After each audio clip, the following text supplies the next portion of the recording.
Hello,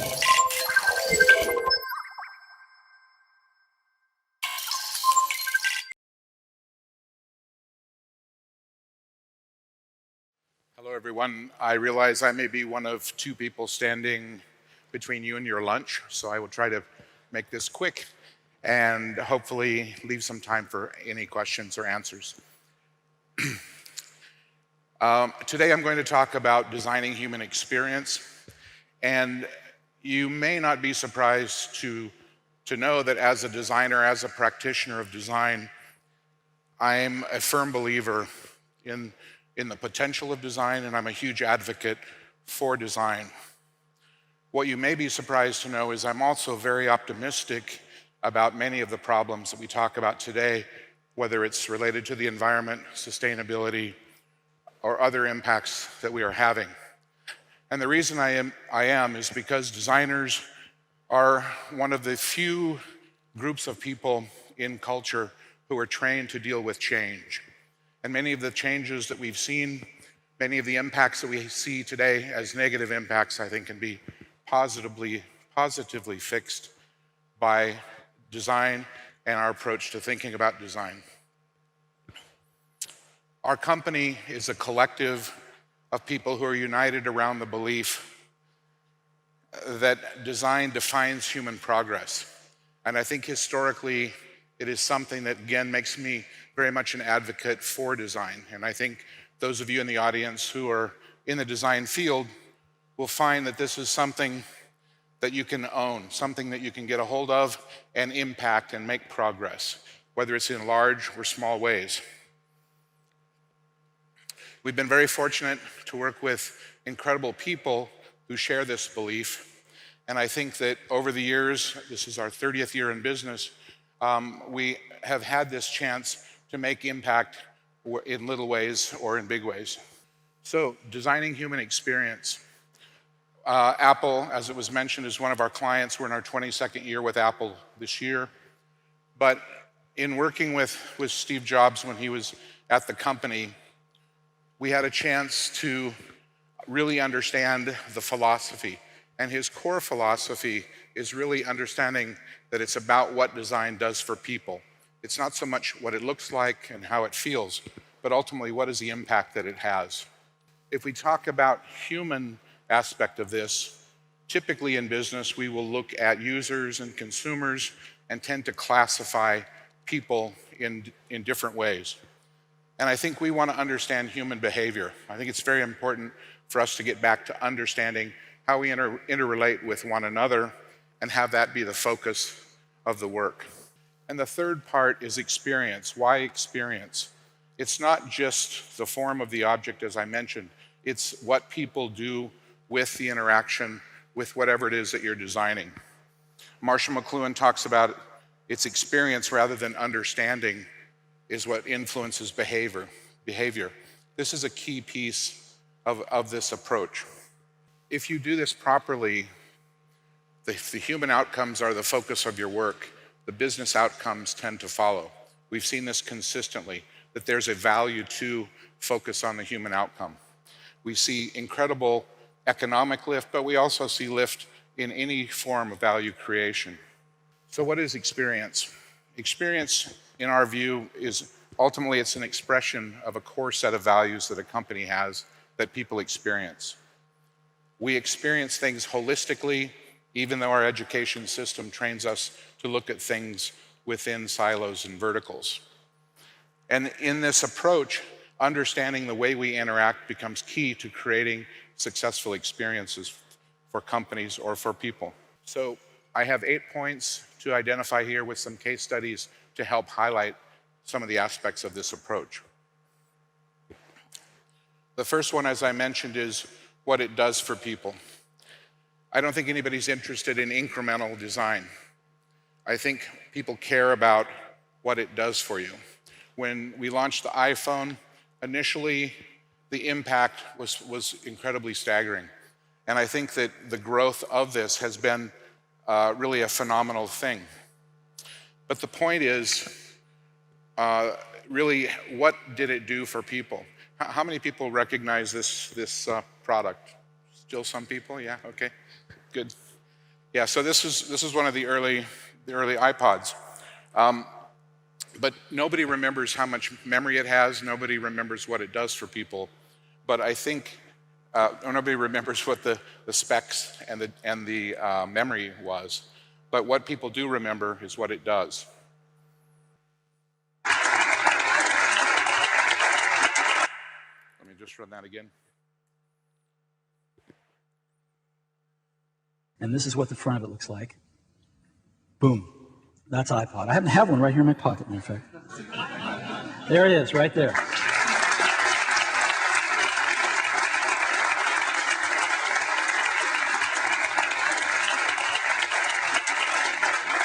So, this amazing little device holds 1,000 songs, and it goes right in my pocket. The point is, 1,000 songs in your pocket is what people remember about iPod. When we think of technology today, it's not just a technical capability, it's what it does for people that makes it valuable. The second point is understanding the creation of adoption. Many people talk about innovation, they talk about ideas, but unless people adopt what you're doing, you don't truly have innovation. And one of the key things when you focus on the experience of the product is you have incredible business outcomes. The column on the far right-hand side, doing this successfully means you have a 6x opportunity for people to purchase or engage with your product. They're 12 times more likely to recommend you to become an advocate for your business, and also 5 times more likely to forgive a mistake. So if you're not focusing on the experience that you're creating, you're leaving opportunity on the table. This is a project we did for Nissan in Ginza with Klein Dytham Architects, but this project was for Nissan Experience Center. They originally asked us to look at changing the number of visitors from 3,000 to 4,000 visitors. We changed the concept, which is to focus only on the future of mobility and to feature those elements. As a result, we ended up with 250,000 visitors a month. So again, adoption as a key. The third point is uncommon insight. We tend to look at common things and really work forward from understanding history. And that's fine, except it's only part of the equation. The other half of everything is the future. No one would have said that what we needed in the future was a decentralized network of information nodes that are linked using hypertext if you asked them in 1989. But that's the internet, and that's our world today. So how do you change or extract that insight becomes very important. For us, this is work that we've done with Virgin over the years, but looking at the Virgin experience as something that separates them from their competitors and uses insights that allows them to stand out from everyone else. The fourth point is having courage, being courageous. The research shows that 80% of CEOs believe they're creating a differentiated product. Unfortunately, only 8% of consumers believe it. So there's a big disconnect here. And the problem is most people create a differentiated product and then they end up delivering it in the same way as their peers. And by looking at your peers, you're limiting the perception of people to see you as something different than everyone else. Most people, when we launched the Apple Retail program, were very skeptical. The night before we opened the first store, Steve was sitting on one of the tables and he asked us, what happens if nobody comes tomorrow? And the reason was there was no real statistics that were there to show us that that was going to be a success. We had to put it out there and see if it was going to work. And many of the pundits, in this case Bloomberg, were looking at this program and saying, look, it hadn't been done before, therefore it's going to struggle to be successful. If Apple was looking at this from a risk standpoint, they might have not done the program. But the real risk would have been not doing the program. The real risk wouldn't have been spending a few $1 million to try to build some stores. The real risk would have been listening to the pundits saying it's never been done like this before, therefore don't do it. Bloomberg 10 years later wrote a much better article talking about us selling $36,000 a square foot out of the program. The fifth point is staying relevant and connected. And this is something from Scott Galloway at NYU, talks about the new algorithm of value. And what he notes here is that most successful companies today, and the ones in the upper right-hand corner, at least in the US stock markets, represent 51% of the NASDAQ stock value.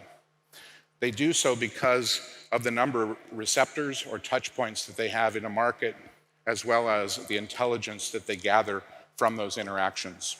We took this approach with Xiaomi, one of the larger electronics manufacturers in China, and we took an approach that's probably different than traditional retail.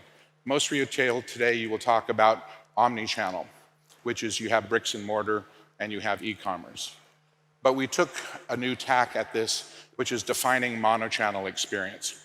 A mono-channel experience recognizes we're all here in this room physically, but we're all here connected digitally at the same time. So it's no longer a separate slice of bread.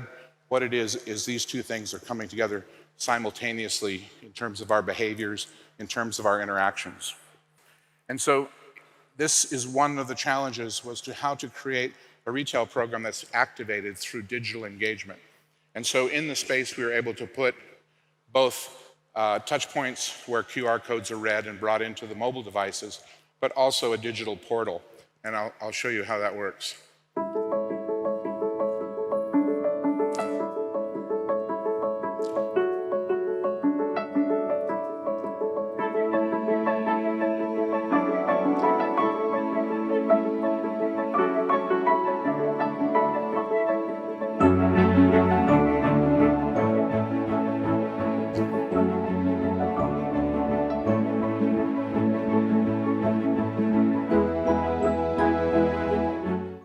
That was the entire purchase journey. And so was this type of interaction a reflection of today's culture? We're learning that it's highly valuable, both from the user experience, but also from the company. We were able to 10x the sales and the product offers, but the receptors and intelligence that was gained from that is very important in terms of driving a new type of behavior.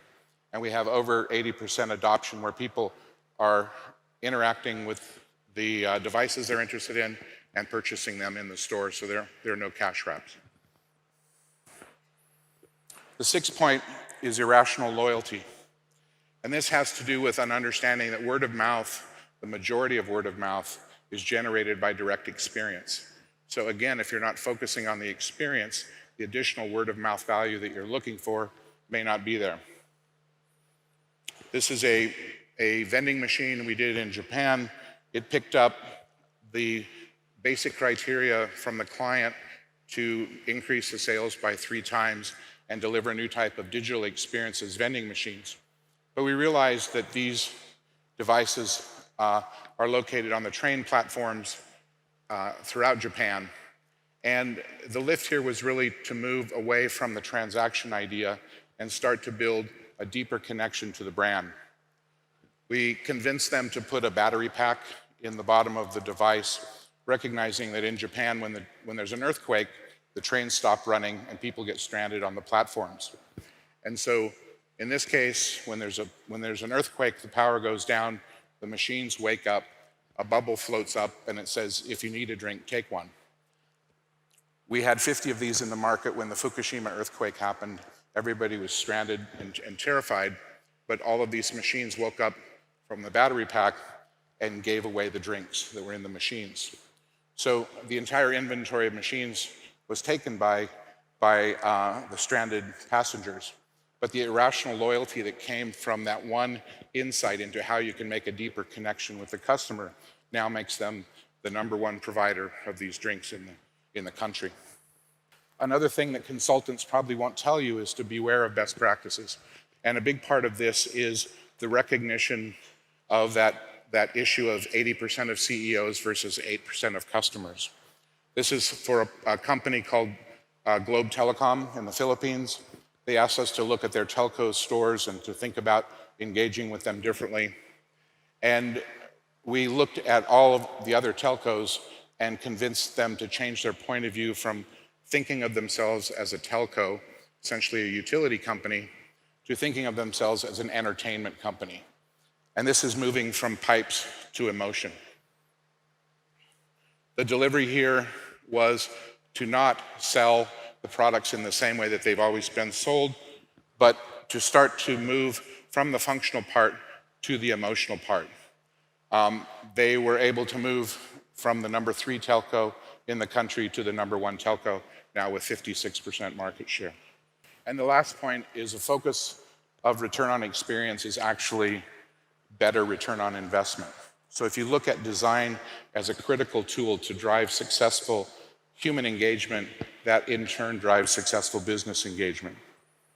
Lincoln came to us for China and they asked us to launch the Lincoln brand in China.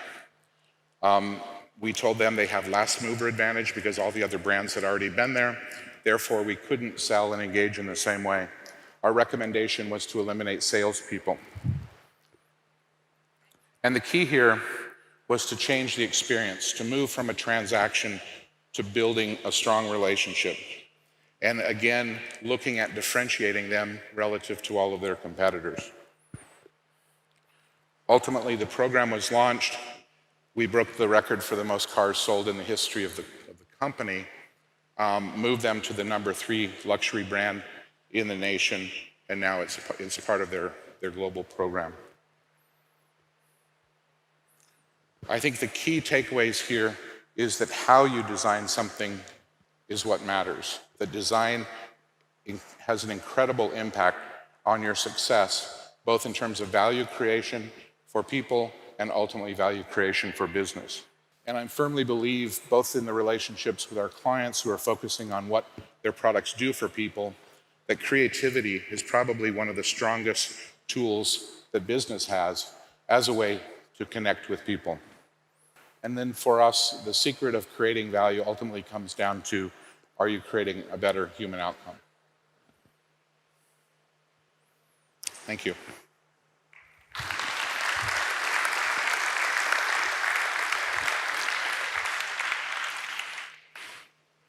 Thank you so much, Tim. Could we have some questions from the audience?